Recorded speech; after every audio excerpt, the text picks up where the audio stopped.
Okay, what you see here is the first 3D print of hemoglobin that we ever made. This was made with a stereolithography printer, which is a 3D printer that shines a laser into a vat of resin and solidifies the model. We were really encouraged by the beauty and complexity of hemoglobin, but what we really wanted to do was create a durable model that could be manufactured. So that led us to create this plastic reproduction of hemoglobin. And what you see here is the red heme groups of hemoglobin, and the heme groups are responsible for binding oxygen. And you can see this blue dot in here is oxygen, and hemoglobin will bind 4 different oxygen molecules. But what we also wanted to do was use this model for diabetes to help people better understand the hemoglobin A1C test, which most of you are familiar with. So our next step was to take our hemoglobin model and simply glue on a number of smaller glucose pieces to represent a fully glycated hemoglobin molecule.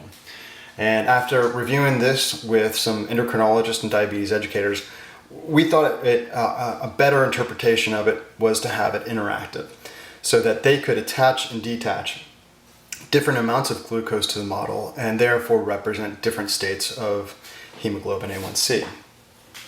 Well, that led us to develop a model that we could use magnets as a way to represent protein glycation. And our first thought was that we wanted to simply glue magnets onto our glucose pieces so that they would bind to hemoglobin. And this was really effective. It's a very strong bond and impactful in how it communicates the idea of glycation.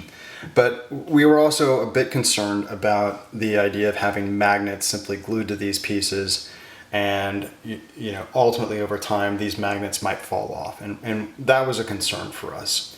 So what we did next was we developed a way to turn plastic into to a magnet itself.